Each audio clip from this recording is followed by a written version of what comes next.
Your Honor, ladies and gentlemen of the jury, the defendant, Michael Feldman, has been charged with awesome magic, a really cool book coming out, a gnarly interview, and some really cool info about the overlap of magic and law. So I think he's guilty, and his fingerprints have been all over the scene. So yeah, here's all of the evidence, and let me know if you think he's guilty of awesome magic and knuckle busting moves and killer advice in the comment section, the way that court usually goes. So there you go, and let me know if you think he's guilty.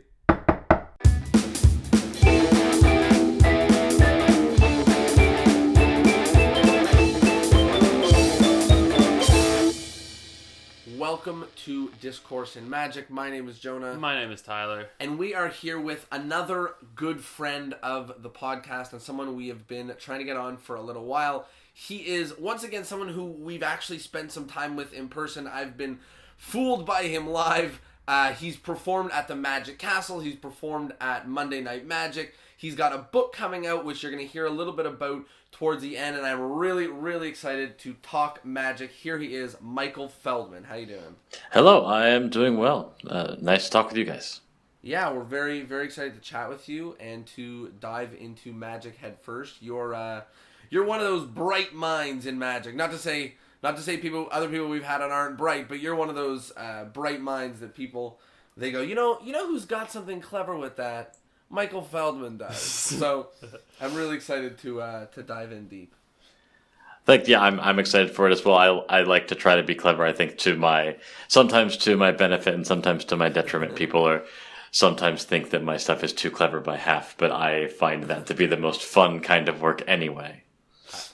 I do too. I agree with that.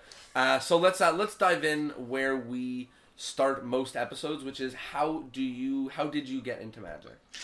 So I got started because I went into a restaurant in San Diego, which no longer exists, but was called Carlos Murphy's at the time, just a Mexican restaurant in San Diego, and there was a magician performing there doing walk-around magic and contact juggling, actually. And his name was Keith Boudreau, and he was awesome. He was doing actually great work. Luckily I remember some particularly distinctive things that he did, and now that I can think back on it, I realize that they were actually pretty good tricks. I have a very distinct memory of him doing Immaculate Connection, Paul Harris's linking playing card trick that I guess David Copperfield made famous. But he was doing a bunch of Paul Harris work and some really sophisticated stuff, and I found it really fascinating. And I told my parents I wanted to go back every day. Obviously, they weren't going to do that, but I went back pretty frequently, and I asked him to teach me, and he said no. But he did point out where Brad Burt's Magic Shop was, which was at the time the Magic Shop in San Diego, and I went there, and I bought some books and DVDs and got started basically with that. And I did, in fact, I went up and, as I think is true for many people, I went up and asked for the trick that fooled me, and so the first magic book I ever bought was Art of Astonishment Volume 2, which had Immaculate Connections in it. And I bought a couple of DVDs as well. So I started with Art of Astonishment Volume 2, Paul Cummins' Up in Smoke, and Rune Klon's Three Pieces of Silver. So I started with, self-working, easy magic. I started with ridiculously knuckle-busting, crazy stuff. But I don't know if that's what's influenced me today or not, but I continue to just enjoy performing difficult magic today, and it may be because of that, maybe because of other reasons. Well, that's nice, because, I remember the turning point in my magic where I was like, what the heck is this big closet full of, toys? What am I doing with this stuff? And I sort of updated towards doing more sleight of hand magic and more. So it's nice that you missed that entire segment that young magicians often go through. The 4 years of investing in stuff you'll never use, you just went straight for the meat, which is kind of interesting. And I also like that you were told to go find the answer, and you were given a little bit of a yellow brick road to find your way there. I think that is such a good answer. I feel like if somebody says now, how did you do that, or I want to learn how to do that, I mean, I try to lead people in that direction, but it seems like that itself had an impact, saying to you, no, I'm not telling you how it works, but you can learn it on your own. Yeah, I actually think that's very important in magic in general, and this is something that I do pretty frequently at gigs, or when people come up and talk to me. You know, friends will ask me how to get into magic or where I started, and clients or guests of a party will ask me to teach them a magic trick or to tell them how to learn magic. And I think most magicians just say no. Which is fine, I guess. You're not hired there to be a teacher, but I think that when you just say no, people are just gonna Google it, and they're gonna end up at some place that will teach them something, and it may or may not be good. But we as magicians have an opportunity to direct people where we want them to go. So, you know, Keith kindly directed me to Bradbert's Magic Shop, which is a great shop, or was when it was open. It was a great shop, and they in turn treated me very well and led me down the right paths, and I think that made a huge difference. I think if I had, I guess I was incapable of Googling things at the time since Google didn't yet exist, but you know, if I had just gone towards anything, I don't know that it would have been quite as effective. And now. You know, we think of 8, 9, 10, 11-year-olds being the ones who Google things to figure it out, but that's just as true of 20 and 30 and 40-somethings. I mean, it's the way you find information. So we as magicians are generally speaking the first stop on someone's road to learning magic, and why not take that opportunity to at least point someone in the right direction? I mean, if you give them just a little bit of a hurdle to overcome, they're not going to go and just learn all the secrets. You can't. But if you can shave like years off of someone's magic, I don't want to say magic learning, but off of like learning the stuff that doesn't give them value by pointing them in the right direction. You know? Yeah, more fundamentally though, you can stop them from doing bad magic. Yes, I mean, because they're going to learn bad magic, or well, there's a higher probability they'll learn bad magic if you don't say anything. And if you point them in the direction of something that's good, then they'll be great. And I always point them towards Card College. If someone just wants to be a beginner, I always say Card College. And it's a book, so it requires them to read, but it is great material that is at beginner level. And if they're willing to start there, then they're much less likely to fall into the hole of bad magic.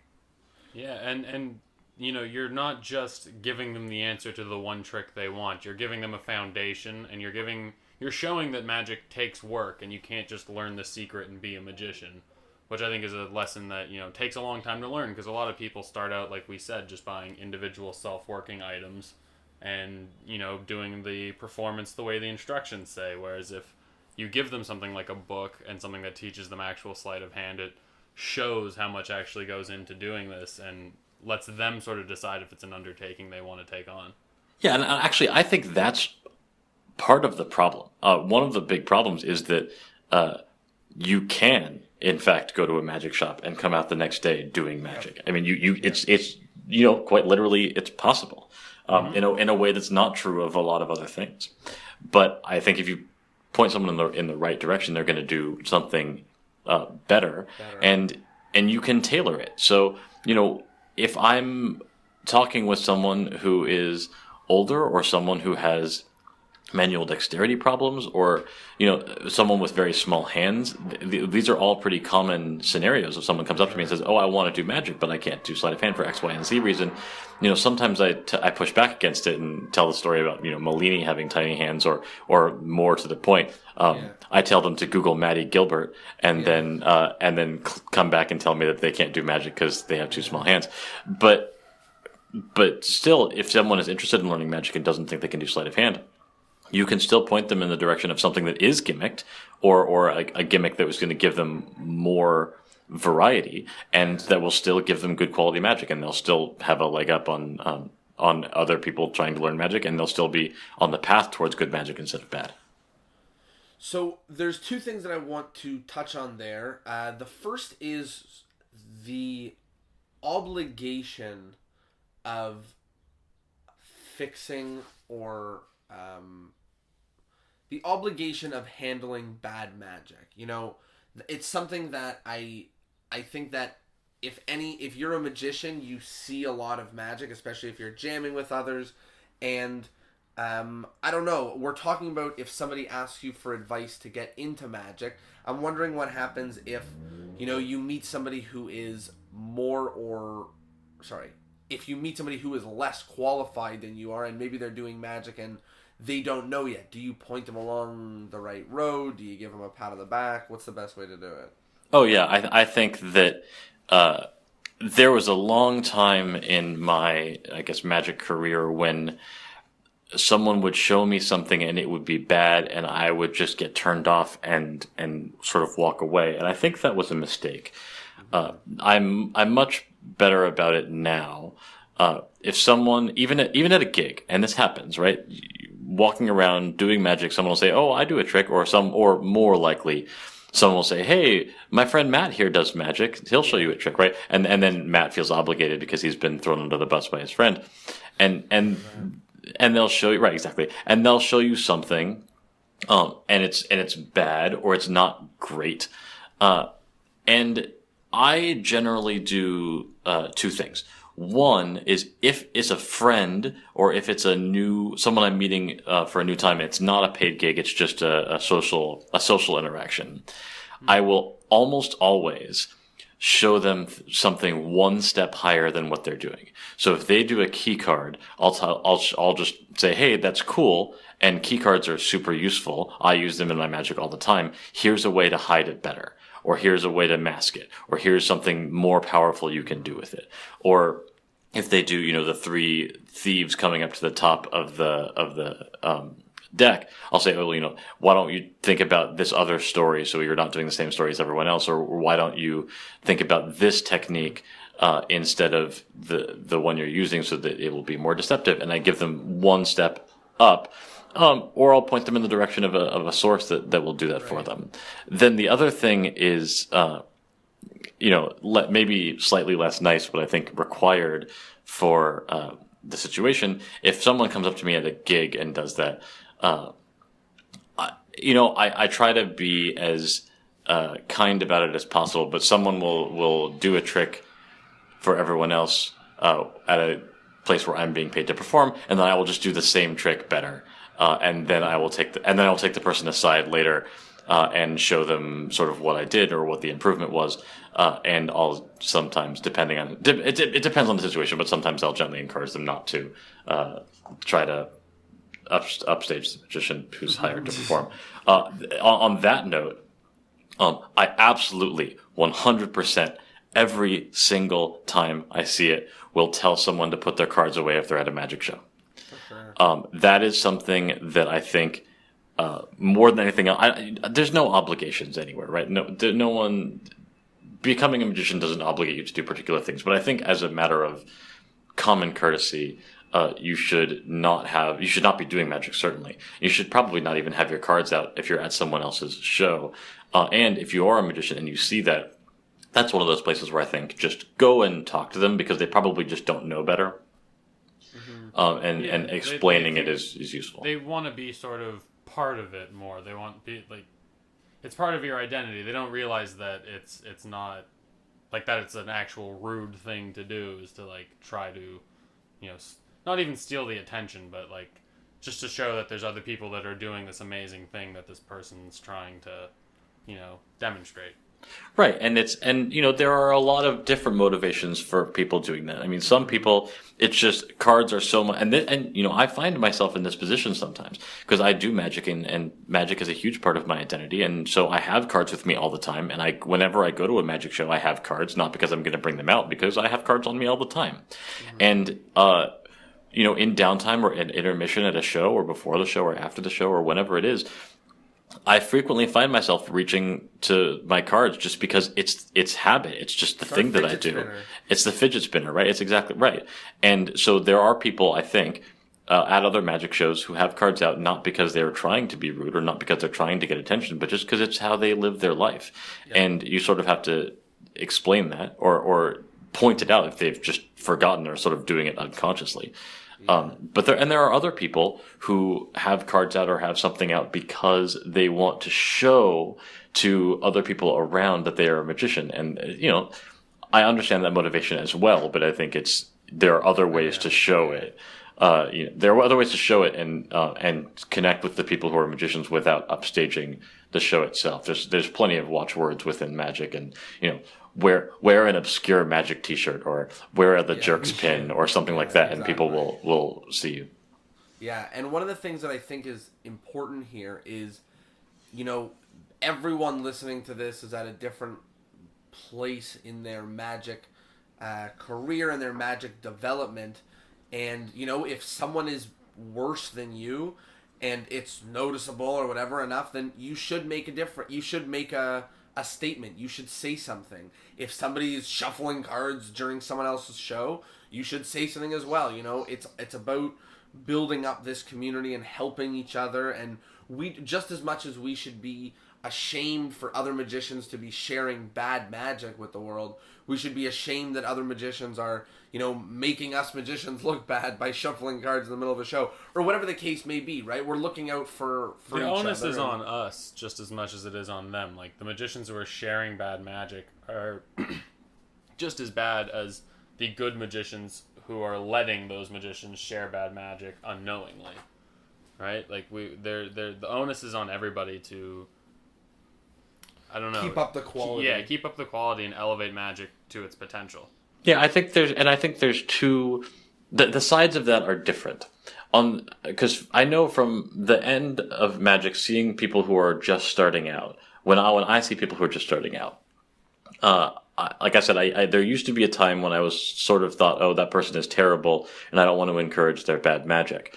But over time, I have realized, or rather, I've seen people who did terrible magic become really phenomenal. Right. And that doesn't happen without someone's help. And so just because someone is currently doing hacky bad magic doesn't mean they'll be doing hacky bad magic forever. And if you help them, they can get much better.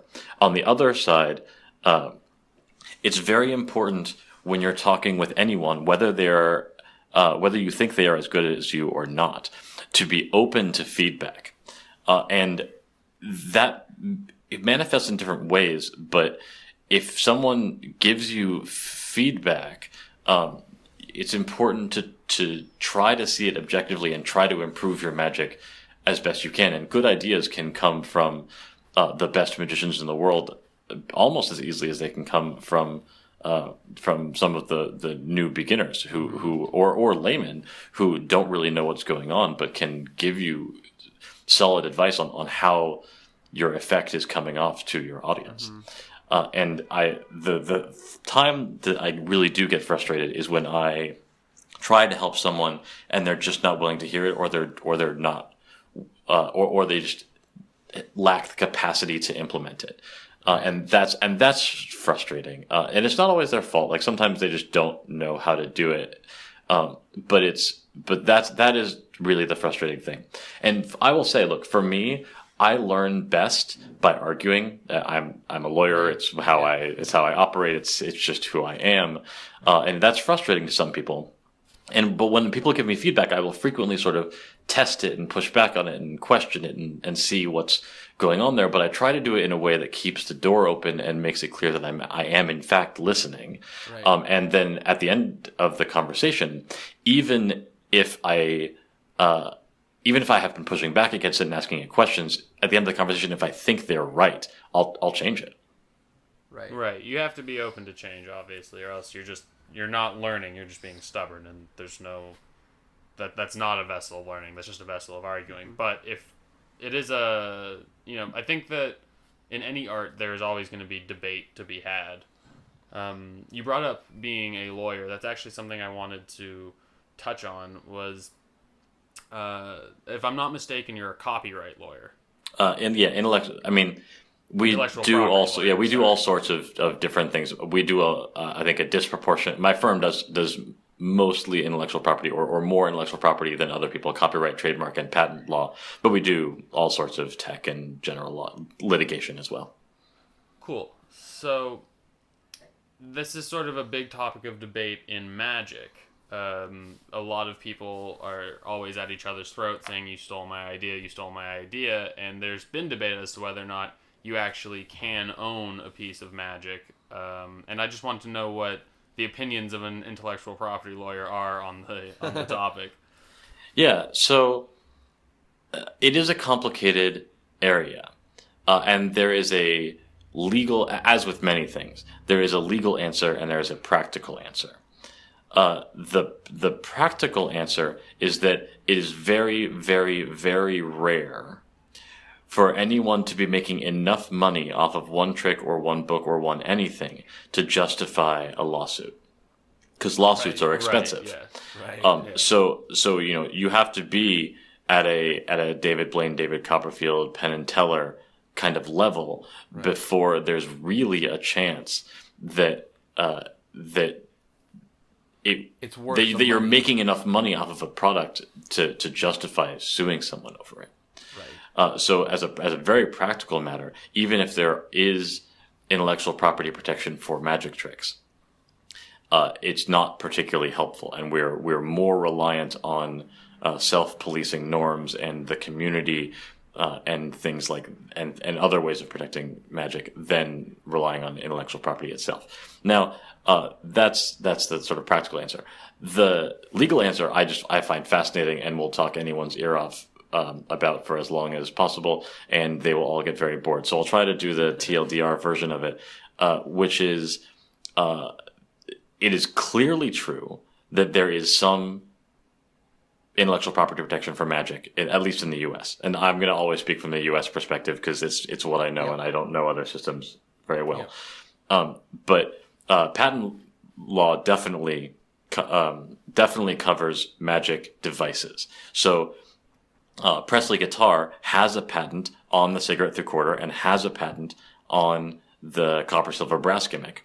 And though, I mean, they're expired now because they're old. But at the time they were valid and they were totally enforceable, and that is absolutely a thing you can do. You can totally patent a magic device, 100%. There's no question about that. There's case law upholding that in a variety of contexts, and there are issued patents on it as well.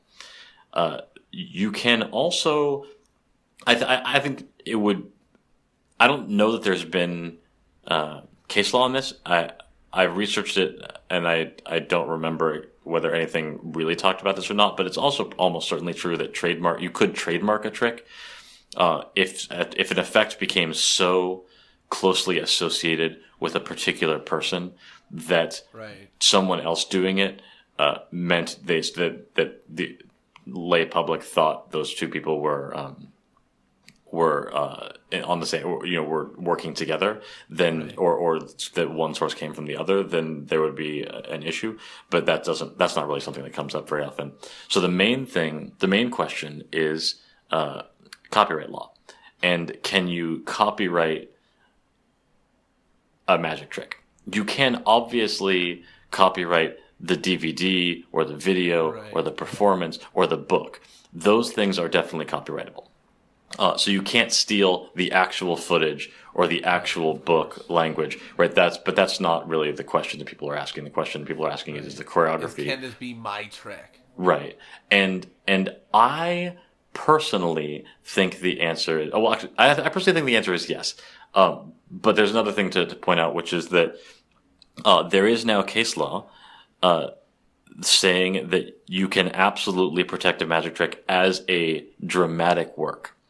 As a pantomime or dramatic work, basically as a play with a plot, which is exactly what Teller did with Shadows. And there was someone who ripped off Shadows and was selling it all over the place.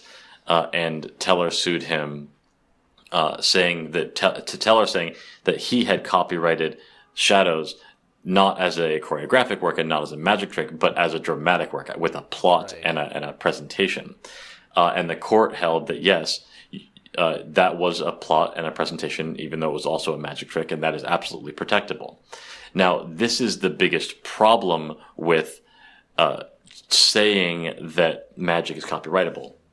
What happened in that case is that even though Teller copyrighted the trick, registered the trick as a dramatic work, the judge decided to say, well, obviously magic tricks aren't copyrightable, but this was registered as a dramatic work. And the issue of whether or not a magic trick was copyrightable wasn't at issue in the case. But the judge said it anyway, which means it's technically not binding. It's not law. But a judge said it, and so it's going to be very hard to change someone else's mind later. Right. It happened, and also, so right, now exactly. And the copyright we are. and the copyright compendium, which is a document that is put up by the Copyright Office itself, picked up that language and quoted it directly, saying magic tricks aren't copyrightable. And it falls into what they call the negative space of IP protection, where things aren't protected, and it included, so there is case law, there is law saying that fireworks shows are not protectable, saying that lots of pieces of fashion are not protectable, recipes are not protectable, and now, and in that section of the copyright compendium, they have now added magic tricks, and people have been saying that for a while, right? But no one really.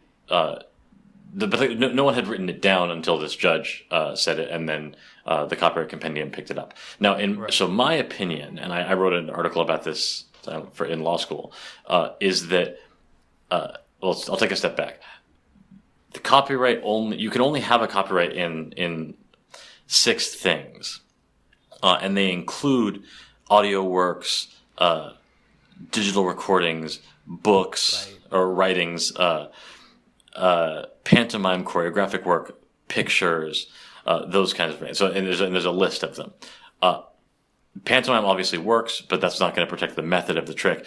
I think that sleight of hand is choreography with your hands, and that it is aesthetic, and you are making aesthetic choices. And even though it doesn't use your whole body, you are making aesthetic choices about something to do. And there are absolutely dances, like real traditional dances, that are designed to have some kind of sort of illusion that make you feel or seem like you're floating.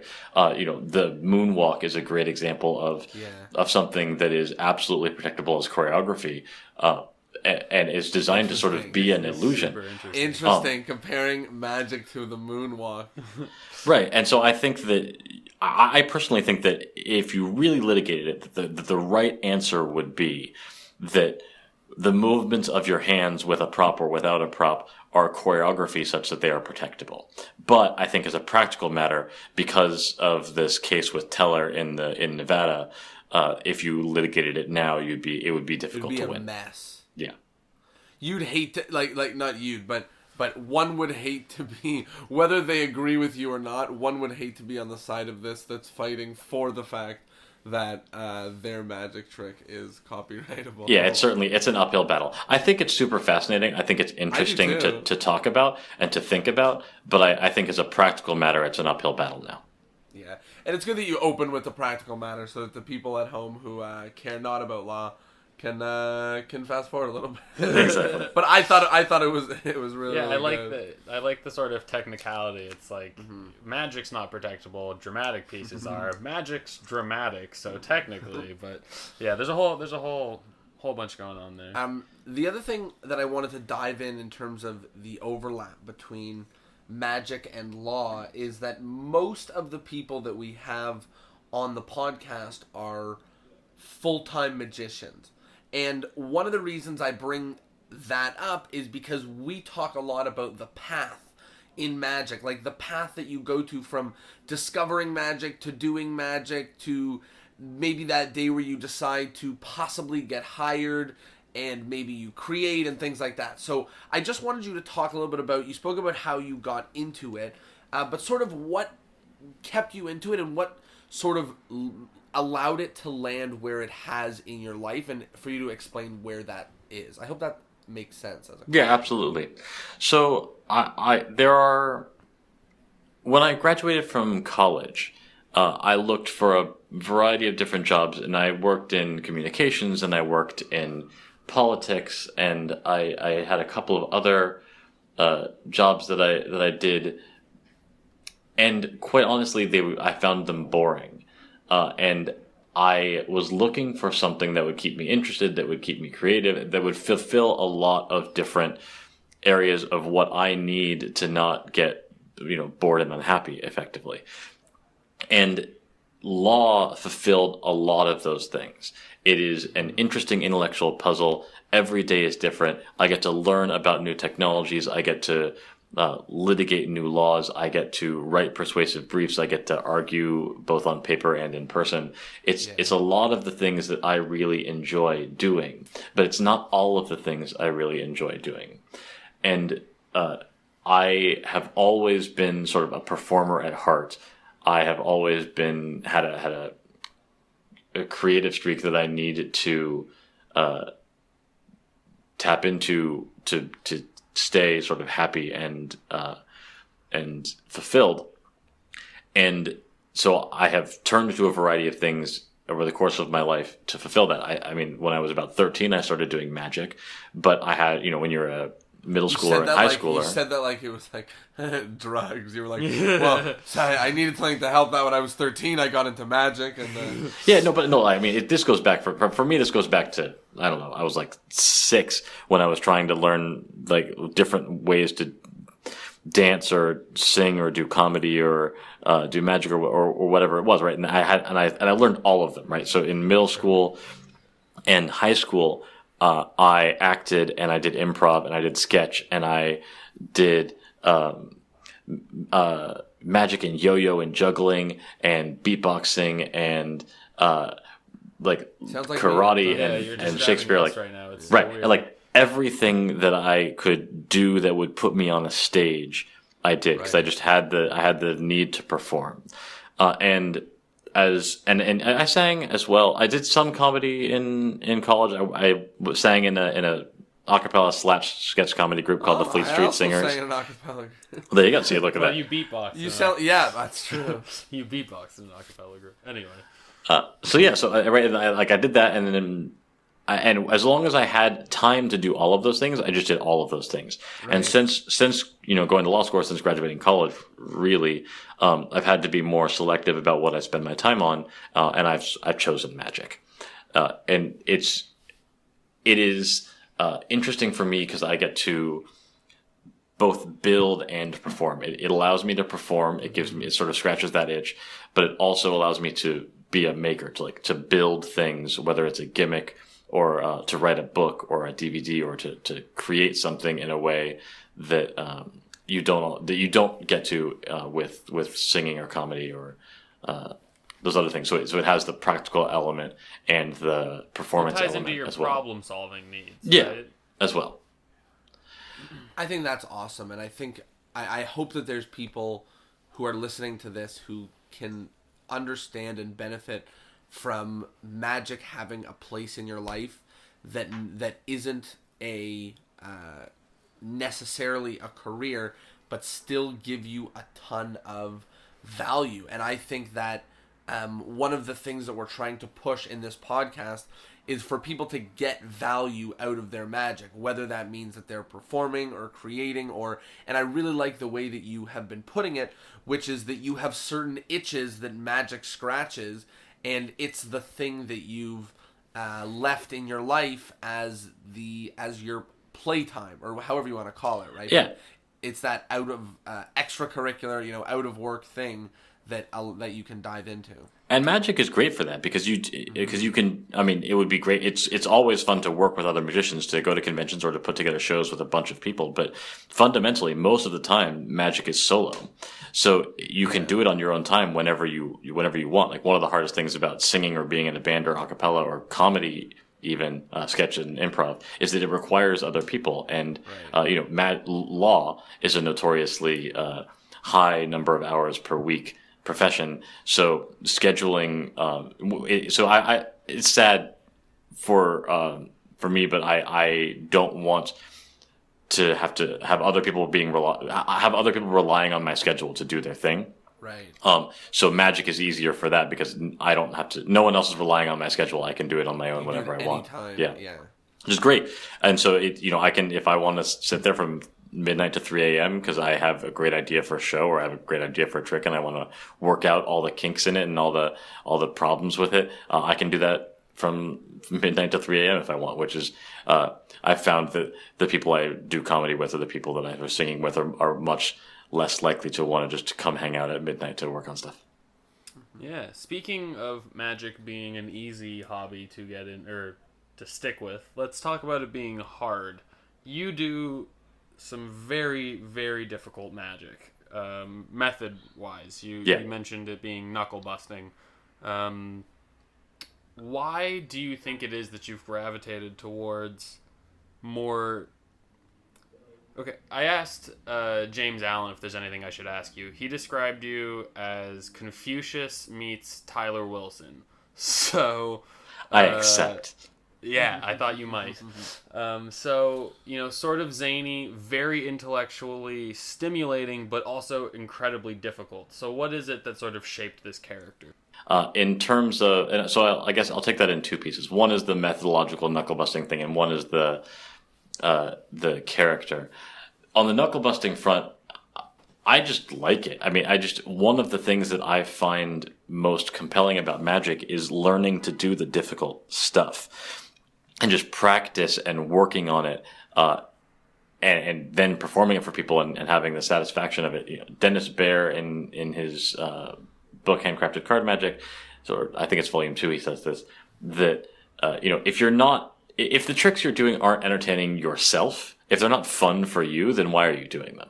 Right. Especially as a hobbyist, or semi-professional or whatever. I'm someone who's not dependent on magic for my living. If I'm not having fun doing this, what's the point?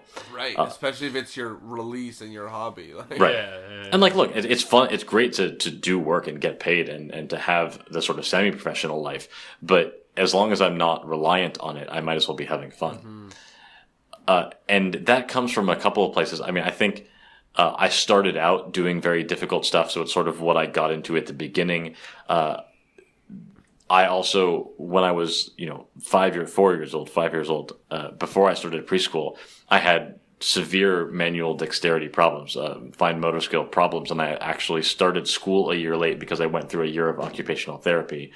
So there's also a sort of element of triumph that I can do it, and that wasn't always necessarily going to be the case. So the fact that I can do it is fascinating and fun, and the challenge of it is great there as well. In terms of and then the last thing, this is not the reason I do it, but I really just like the phrase. We're talking about the fact that there's a lot of theft in the magic world, or there's a lot of fear of theft in the magic world. One of the best ways to prevent people from stealing your stuff is to make it too hard for them to do it. I found that to be very effective. Yeah, barrier of entry of being difficulty. Exactly. I have just sort of recently started seeing people actually performing some of my material, which is actually great to see. I love seeing people do it, especially when I get attribution for it, and they're not just stealing it. But in general, I like that people are using my stuff.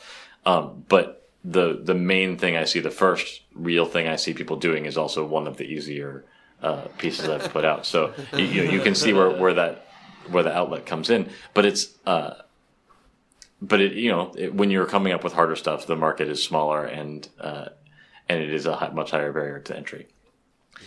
Yeah. In terms of the character and sort of what I do, I have very heady intellectual presentations. They're as I said in the beginning, sometimes a little bit too clever by half, or just a little intense in terms of meta-ness or something, and it's just what I like. I mean, when I look around at the world of magic, or the world of painting, or the world of theater, or the world of comedy, or the world of novels, I gravitate towards people who challenge the form, or who are meta, or who play with language, or who do things that are unexpected, or who challenge my thoughts at the same time they're making me laugh or be entertained, or enjoy the music, or whatever it is. And so it's just the thing I enjoy when I experience it. And so it's the kind of thing that I'm trying to give to other people as well. What's one thing about magic right now that you really like, and one thing about magic right now that is really getting on your nerves? And you can take right now to mean either in like the 2017 space or in whatever era of magic we're entering in. I don't know. Yeah. So I think I think one of the things that I think is best about Magic now is that it's getting more popular. And I don't mean that just sort of in a hand-wavy way. I mean that because you've got Penn and Teller's Fool Us, and because you've got magicians winning America's Got Talent, and because you've got more shows about magic exposing non-magicians to different kinds of magic, we are breaking a cycle that has been around for a really long time, where non-magicians just all think that we do the same 7 tricks. And of course, they think that we all do the same 7 tricks because we all do the same 7 tricks. And the fact that, and TV is never going to put up with that, right? The producers are not going to let you get away with doing the same 7 tricks as everyone else. They're going to demand something different. And so laymen are getting to see that there is a difference between different magicians. And by doing that, they're forcing magicians to get more interesting and to do more interesting stuff, to avoid the classics, to avoid the hack presentations and the hack lines, because now people know that it's much more likely that non-magicians will have already been exposed to that. So I think that's really useful. The fact that non-magicians are getting a sense for the variety that is possible, and that is creating a demand within the magic world for more variety. Yeah, popularity sort of breeds creativity. Yeah. The thing I am that I like least about magic is that as we move into the 2017, 2020 time, as technology gets crazier, people more and more want to do magic with technology, and I don't like it. The iPhone is magic. I mean, there is literally no person in the world who understands the iPhone, right? There's the people who understand the programming of a particular app don't understand the programming of the operating system. The people who don't understand the programming of the operating system don't understand, how the plastic is milled to create the casing, and the people who know the casing don't know how the cell phone towers communicate to each other, and the people who know how the cell phone towers communicate to each other have no idea how the satellites got into the sky to do, right? Like, there's no one person in the world who can explain the iPhone. It is, in fact, magic. And that's true of a ton of technology that exists today. And why we as magicians would want to compete on that front just baffles me. You can't. It's not possible. I mean, Tupac appeared at whatever concert that was, and in hologram form, and we as magicians we're not going to beat that. We're just not. As long as you're overtly using technology, and because magic, using technology, I think. So let me start that over. If magic uses technology, I think it will get swept under the rug and dismissed as, technology.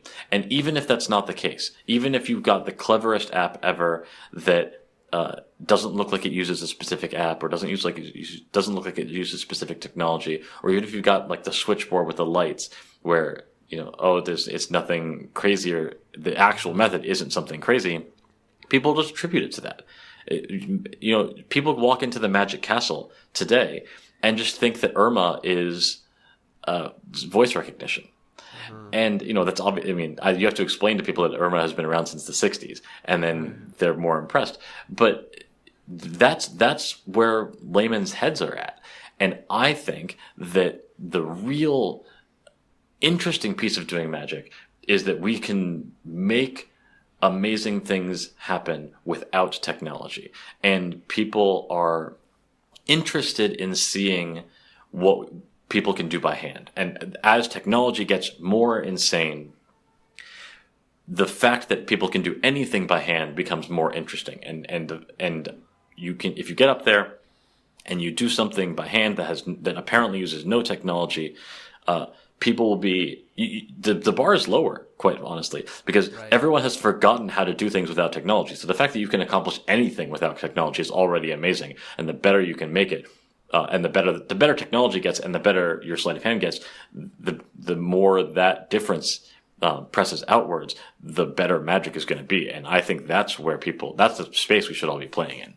I think the key word you used there was apparently. I think that technology has opened up avenues for creativity, but we're being a little bit too direct with it. I think that, there's so much tech that can be used, but I think that's what needs to be in the shadows. You know what I mean? There's so much potential for what we can do.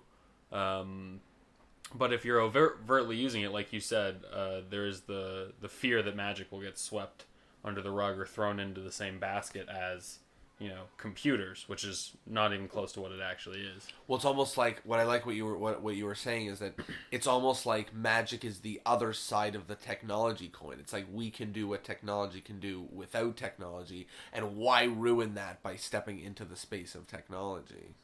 Right, exactly. And I am totally with you that it's the important word is apparent. Like I love my Pro Mystic gimmicks. I love there are people out there who are making amazing magic appear with earpieces and and things like that. But as long as but the audience is not aware that any technology is being used, and you want to get rid of any idea that technology is being used. The problem is tricks with cell phones and tricks with switches and tricks with electronics that are overt, not technology is fine as method. It's bad as presentation. So right, and I will bring up just as counter argument, something that Mark Kirsten, who we had on the podcast, brought up, which I thought was incredibly valuable. Which is he was saying he has an effect called earworm, which basically is anybody looks up they think of a song and you had already looked it up on their phone playing on YouTube. So one of the things that he said about it that I thought was interesting is he said to do that trick without a phone is impossible. You have to go to somewhere where there's a really big music collection and have them pull an album or a song off the wall. So what it leads me to think is that, I don't know, I'm trying to opt that there might be a way that you could use technology without it being obvious that the technology is the thing doing the magic. Do you get what I'm saying? But I'm just not in that camp.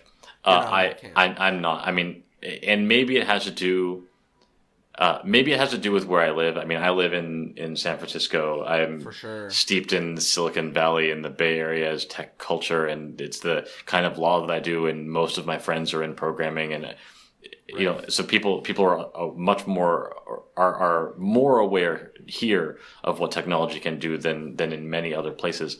But I would say, even if you think that's true, even if you think that I live in a bubble that's not the rest of the world yet, I am the ghost of magic. I am the ghost of magic future for you. I mean, people are only getting to notice stuff better, and there are great tricks. I mean, Mark Kirsten has tricks that are amazing, like that I think are methodologically really cool. Yeah. But you present them to people in this city, they know what technology can do, and they'll dismiss it. Right.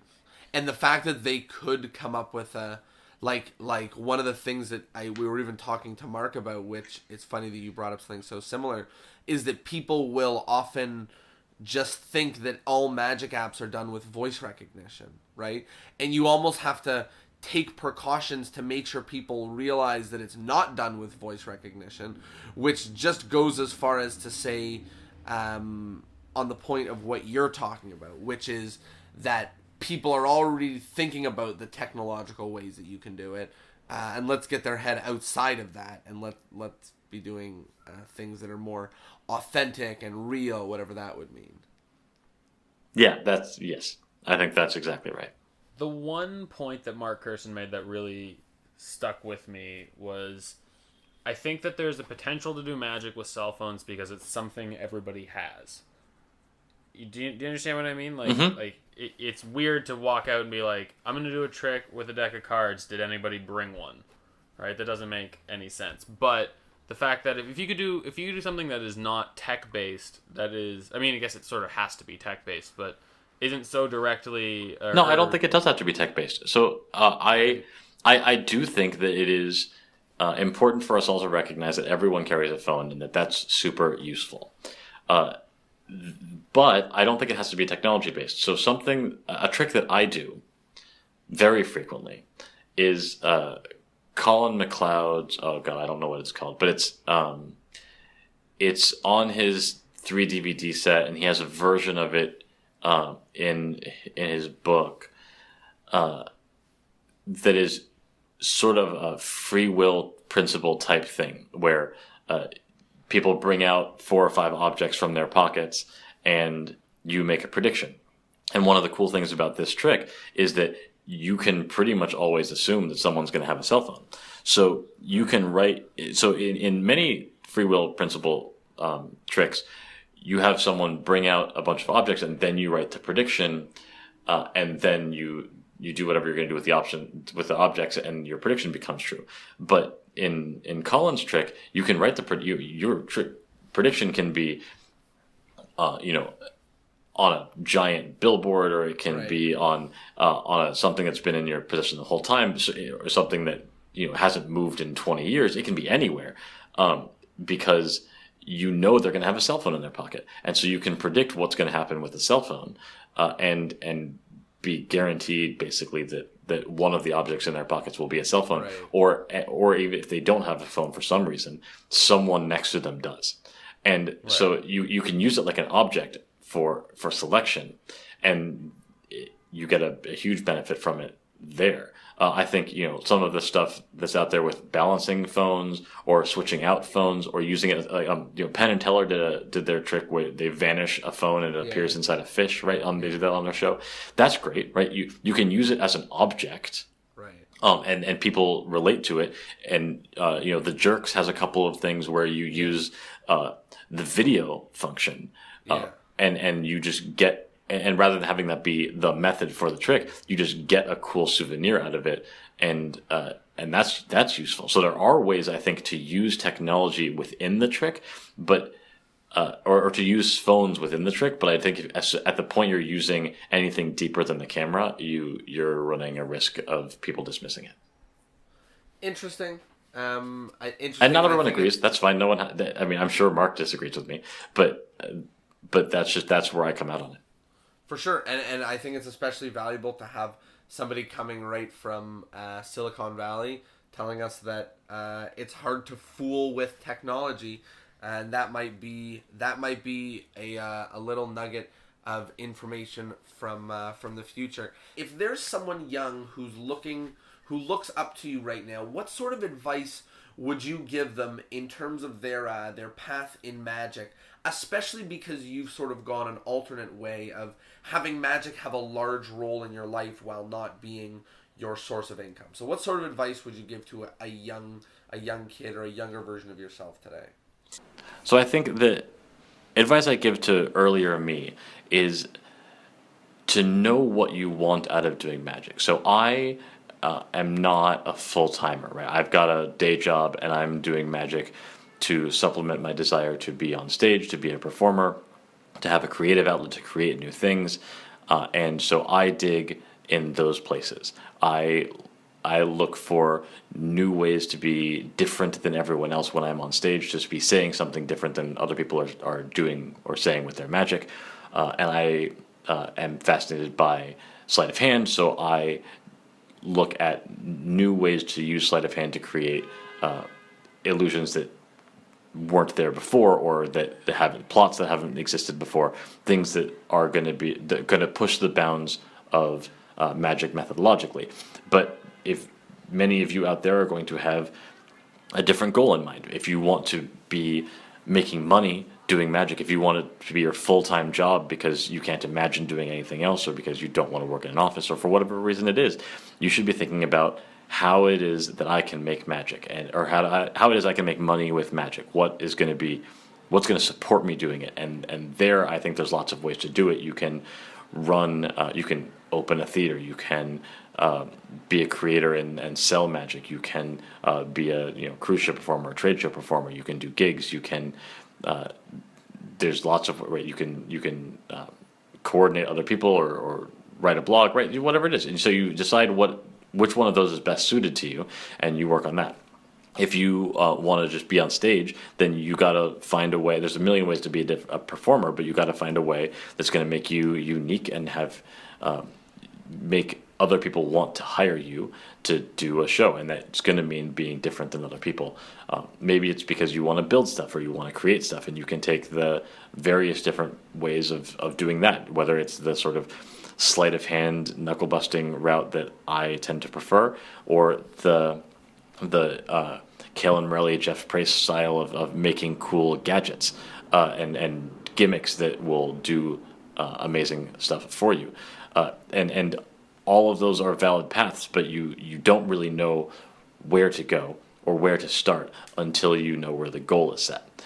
And I fell into this, I think, particularly badly when I was starting out, because I didn't really know what to say. I didn't really know what to do, and I wasn't really sure what my goals were. I just knew I wanted to do this magic thing, and so I relied on other people who had perspectives or who were helpful, especially my dad, who was very funny and had a great sense for other people and a great sense for performance.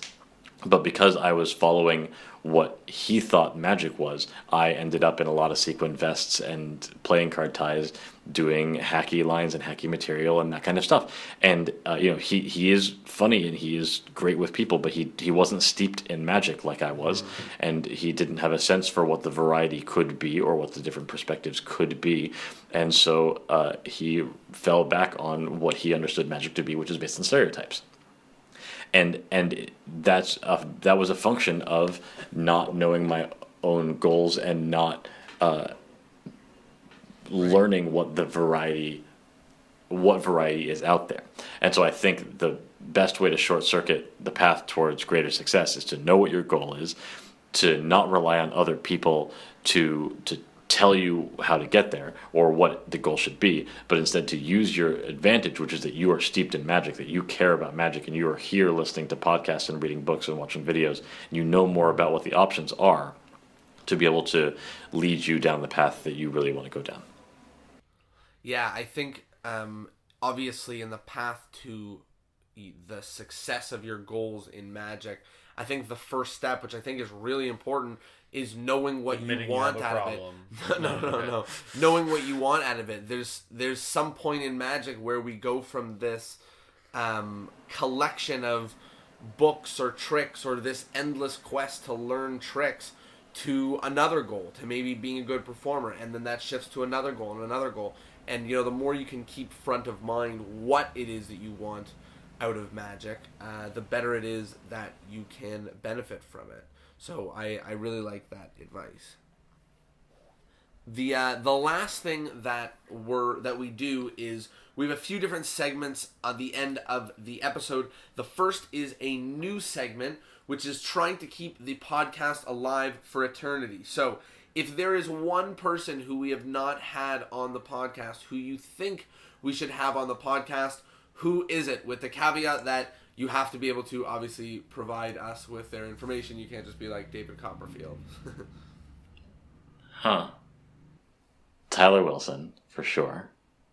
That's a great one. Awesome. That's a great one. For sure. That's a really good one. Tyler is great. Okay. You know what? It's one of those things where most of the names people name, it's like, yep. We missed that one. Yep. How did we do that? Yeah, okay, so that's a really great one. Thank you so much for that. Okay, so there are two segments left. The second last is where each of us sort of goes one at a time and mentions something from the episode that we think is the most or particularly important. People have been listening to this for about an hour plus or minus, and there's a lot to it. So maybe there's one part to remember or take home. For me, I really, really loved I loved you chatting about having specific goals and what they are. And even earlier when you were chatting about how magic sort of satisfied the creative aspects and other aspects that you wanted, I like thinking that magic fills a need in me. You know, I like to feel that I found magic because I like problem solving and I like being creative and fun things like that. So I really like that, and I think it's important for people at home to think about why they like magic, and I think that will have a huge impact as to understanding sort of why it's in their life and then what goals will come out of that in turn. So I really like that part. Tyler, what was one part that resonated for you? I really like the idea of putting the onus on yourself to help out your fellow magician. I think that it's important to understand the struggle and to not just leave people, you know, to grasp at straws, because they'll grasp at the wrong ones. Right. If you see someone with an interest in magic, you should definitely feel that passion as best you can, and also educate them on the social faux pas is another very important point. And I also just found the whole legal discussion super fascinating because I'm a nerd like that. Yeah. I actually have a question about law in general I'm going to ask you once we stop recording, because it's not magic related in the slightest. But I've never actually looked at the nitty gritty of the, you know, intellectual property laws of magic. Michael, what about you? So I think I was also going to say, putting the onus on us to be the change we want to see in magic, to make it right. to just take it to a really obnoxiously comparison with Gandhi place. So we had a joke on an earlier episode, which was be the magic podcast that you want to see exactly. in this world. Just, you know, not to aspire to too much greatness with our card tricks, but yeah, be the change you want to see in the world. No, that I think was really important and one of my favorite parts. The other one is saying, find the perspective, find the thing in the world that you love, and make more of it, or find the thing in the world that you wish were there that isn't there, and make it.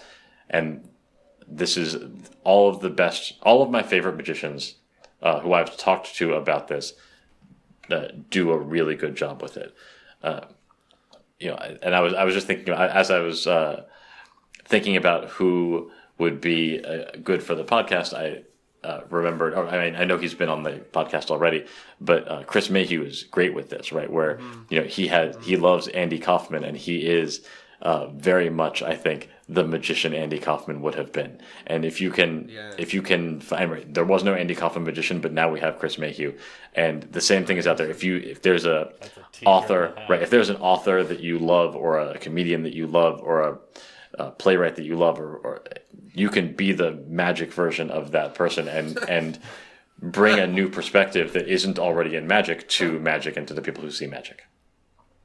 I love that. Almost the what would XYZ do if they were me as a magician? Right, exactly. You know, what Eli Bosnick is trying to be the Patton Oswalt of magic and skepticism. Chris Mayhew is the Andy Kaufman. I would love to find a time or a place or something where I end up being the Bo Burnham of magic. Like you find the perspective that you love and you run with it. Yeah. Absolutely. The last segment, which some motorcycle. The last segment, which I'm very excited about, is plugs, which is that me and Tyler are both a bunch of plugs. No. You've got a million magicians' ears listening to this podcast at least.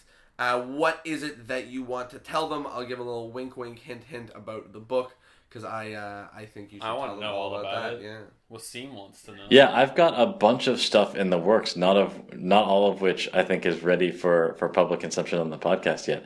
But the one that is, for sure, is that I have written a book with my friend Ryan Plunkett in Chicago called A New Angle, and we are super proud of it. It just went to the printers a couple of weeks ago. We should have it probably next week or the week after, and then we'll start selling it soon thereafter. And the story of this book is the best part. There is a magic convention called the Magic Pebble in Texas, based on a sort of small forum and on a small online forum of magicians. And the first Magic Pebble ever, I met this kid, Ryan Plunkett, who destroyed me with a magic trick. Right. And we talked about it, and it was amazing. And he asked if I wanted to know how it was done, and I said, no, I'll see you next year, and we'll talk about it then. And I saw him the next year, and he showed it to me again, and it destroyed me again. And we talked about how it worked, and I was blown away. So, like, I should have seen it coming, but I totally didn't. And then we talked about a bunch of other of his really interesting work with this principle, this particular gimmick, and we just realized that we had sort of an explosion of new ideas that had never been worked on before. And it will sound crazy, but that principle is the stripper deck. The trick he showed me involved difficult sleight of hand and the stripper deck. And it turns out Wow. every single one of us has a stripper deck in a drawer somewhere in our house. Yeah. And the fun thing about a stripper deck is that you can do 99% of your normal repertoire holding a stripper deck and not care at all. And this book is going to have a bunch of very offbeat, very bizarre uses of the stripper deck. I think there's only one or two tricks in the whole book where the point is separation of red and black, or separation of numbers, or separation of whatever. It's all weird offbeat uses of the deck. Wow. Some of which uses like stay excited. stack, and some of which uses Wow. some of which uses difficult sleight of hand, and some of which uses sort of Svengali principle. It's and a bunch of different stuff that you can just add to your, like, grab the Svengali deck, grab the stripper deck, start doing your normal repertoire with that, but read the book, and then all of a sudden you've got a bunch of new tricks that no one is going to think about. And it's equal parts magician fooler and layman pleaser, because a lot of the tricks are really just strong and wonderful and straightforward for laymen. But magicians, if you're doing sleight of hand, right? If you're sitting down at a session at a convention at 2 a.m, and you've just been doing a bunch of interesting sleight of hand work, and you've shown that you can do good work, and then you do a trick with a stripper deck, no one is seeing that coming. And this is a book that satisfies both of those needs, or rather sort of pushes in both of those directions. And I'm super excited about it. I am really excited too. Where can people go to find the book? It's published by Magic Inc. in Chicago. So they are going to be selling it first, and I'm sure that they will be selling it through a variety of magic stores near you and online presences as well. So there you go, a new angle coming out very soon. I am very excited. And Michael, big, huge thank you for coming on the episode.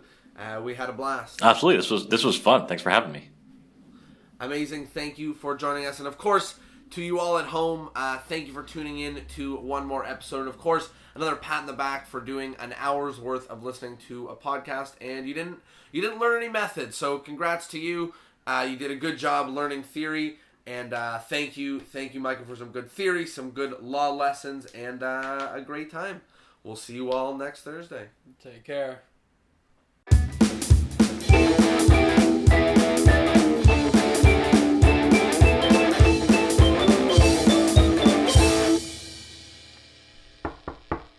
After much deliberation, the people of the Discourse in Magic find Michael Feldman guilty. I don't know how court works. Anyways, leave a comment, let me know what you thought, and thanks for tuning in to the episode. See you Thursday.